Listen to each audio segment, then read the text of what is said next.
म्हणजे इंजिन एकदम चांगले असं इंजिन पॉवरफुल इंजिन, लेलंडची चाशी मजबूत आहे. खराब रोडवरती तुम्ही विथ लोड सस्पेन्शन कशा पद्धतीने काम करता? जो कम्फर्टेबल आहे आपल्या बॉडी लँग्वेजला, एक नंबर कम्फर्टेबल. किती टन पेलोड भरलेला आहे गाडीमध्ये? 86 लेवल अवतार राहतो. विथ लोड मायलेज किती भेटतो तुम्हाला?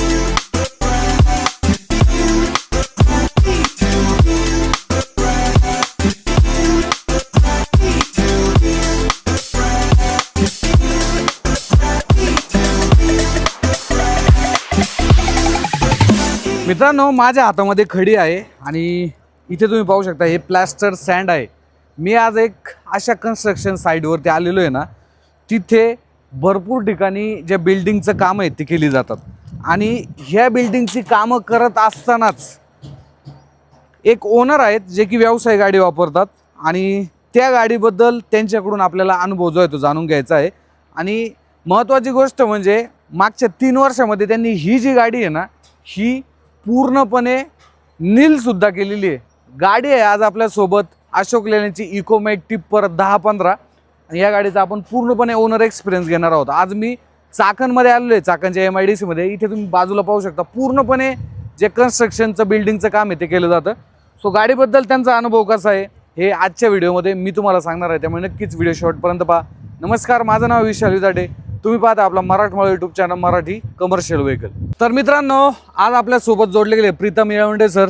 सरजी खूप खूप वेलकम आहे आणि खूप खूप धन्यवाद.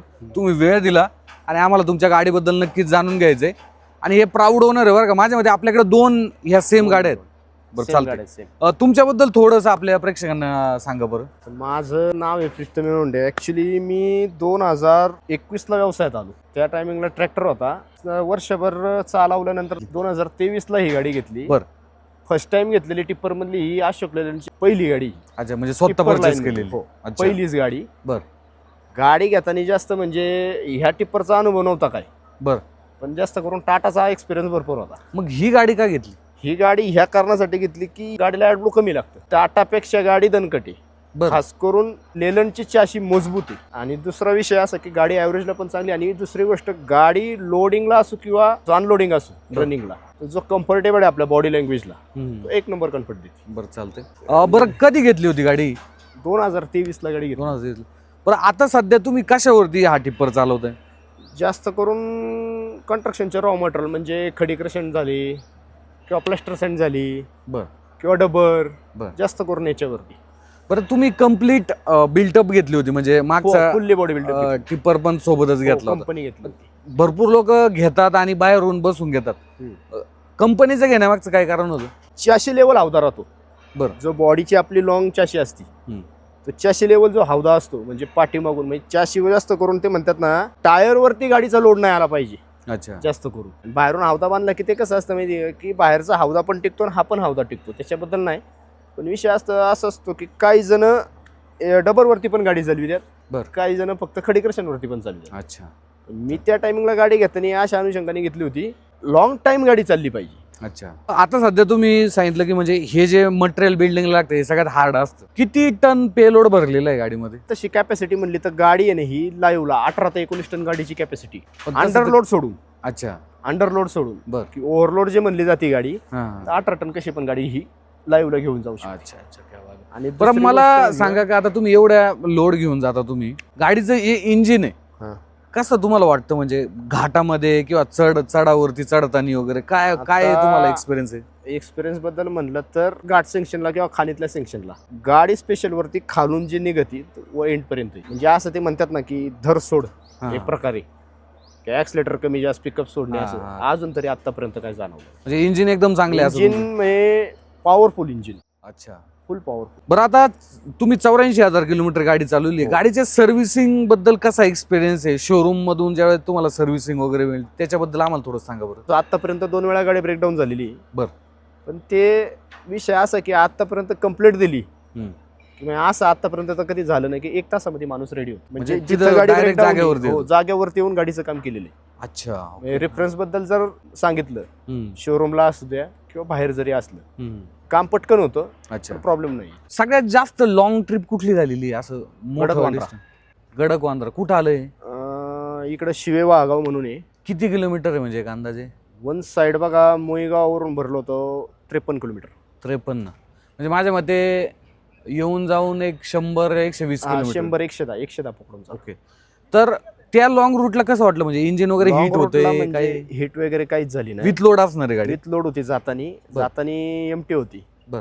पण जातानी मी म्हणतो करंजुरे सोडलं, जातानी सगळे घाटच आहेत. अच्छा म्हणजे टपरे खाली वर खाली रोड आहेत. अच्छा. पण मला आठवत एवढं की गाडी सेकंड थर्ड सोडून गाडी दुसऱ्या गेअरवरती गेली नाही. पूर्ण घाट एरिया पूर्ण घाट एरियाला फक्त अच्छा. जाग्यावरच्या टपऱ्याला फक्त गाडी स्पेशल मागितलं. बाकी गाडी लॉंग याला सेकंड थर्ड. पण आता आम्ही कन्स्ट्रक्शन साईड पाहतोय, इथं तुम्ही तुमचीच गाडी चालवतो. हो बरोबर. आता इथं मल्टिपल डेव्हलपर असतील, बिल्डर असतील, तुम्ही त्यांच्यासोबत काम करता. टाइम म्हणजे एखाद्या डिलिव्हरीला प्रॉपर टायमिंग मध्ये पोहोचणं खूप गरजेचं असतं. हो. तर त्याच्या बाबतीत तुम्हाला कसा अनुभव आला? टायमिंग मध्ये जाते गाडी टायमिंग मध्ये जाती, हा. पण ट्रॅफिकच्या अनुषंगाने 10-15 मिनिटं प्लस मायनस करते. हा बरोबर. ट्रॅफिकचा बाकी आपल्याकडे विषय concern मोठा काही आहे. नाहीये. पण गाडीचा विषय असा आहे, रनिंगला लोड असो किंवा अंडर लोड असो किंवा लोडच नसू दे, गाडी एमटी असू दे, आतापर्यंत मला आठवत नाही की गाडी अशी कधी झुकत चालली. तिला जो स्पीड पाहिजे अच्छा. ती अशी विमानासारखी पडते. क्या बात. म्हणजे माझा एक्सपिरियन्स आहे असा. प्रीतम भाऊ, गाडी तर तुम्ही लय भारी सजवलेलं. म्हणजे एवढी हाऊस कशी काय, म्हणजे गाडीबद्दल आवड आहे. आवड आहे. बरं मला सांगा, गाडी चालवताना एक्सपिरियन्स कसा आहे? म्हणजे स्टेअरिंगचा असेल किंवा गिअर बॉक्स असेल? स्टेअरिंगचा काही विषय नाही. लाईट वेट एकदम. एकदम लाईट वेट, एकदम कार सारखी फिलिंग आहे स्टेअरिंग मध्ये. बरं आता ज्यावेळेस तुम्ही सिटीमध्ये गाडी चालवता, त्यावेळेस गिअरचा जो शिफ्टिंग रेशो हा कसा राहतो? प्लस मायनस जास्त करून तिसरा आणि चौथा, थर्ड तिसरा, गिअर चौथा. फोर्थ गिअर जास्त करून सिटी एरिया. ओके. आता विथ लोड ज्यावेळेस तुम्ही गाडी चालवता, आता हायवेला तर ठीक आहे, हायवेला तर तशी गाडी चालणार आहे. खराब रोडवरती तुम्ही विथ लोड सस्पेन्शन कशा पद्धतीने काम करता? खराब रोडवरती सस्पेन्शनचा जर इश्यू म्हणला तर गाडी सस्पेन्शन मध्ये अशी पंपिंग करीत चालते. नाही, विथ लोड मी तुम्हाला म्हणतो. विथ म्हणजे लोडला काहीच प्रॉब्लेम नाही. आता काय होतं माहिती आहे का, या कन्स्ट्रक्शन लाईन आपण पाहतो किती खराब रोड आहे इथं. बरोबर. तर विथ लोड ज्यावेळेस गाडी येते त्यावेळेस कसं पाट्यांचा वगैरे आवाज वगैरे येणे किंवा असं काही प्रॉब्लेम नाही? येतो थोडासा लाईट. तो बरं. कंपल्सरीच येतो, प्रत्येक पाटाचा येतो. अच्छा. ओके. तसं काही विषय नाही. जो हेल्पर पाटा असतो ना गाडीचा वरला मेन, हा हा. तो पाटा कारकूर म्हणजे तो असा होता राहतो ना. बरं. आपली स्प्रिंग कशी स्प्रिंग होती हा हा. तसं पाटा स्प्रिंग होतात असं, त्यामुळे तो आवाज येतो थोडाफार. बरं. त्याचा काय एवढा विषय नाही, तो लाईट वेट आहे. आणि ज्यावेळेस तुम्ही हायवेवरती चालता गाडी घेऊन, त्यावेळेस तुम्हाला आता बाहेरचं पाहण्यासाठी ग्लास एरिया वगैरे कसा काय? हे एकच नंबर. ग्लास एरिया जर म्हटलं ना आपण, हा तर कंपनीने ही सिस्टीम भारी दिली आहे गाडीला. हा बरोबर. Quarter glass. Quarter glass. जरी या दोन्ही काचा जरी वर असल्या, बरं. ही काच जरी ओपन ठेवली की एसी पेक्षा भारी फिलिंग येते.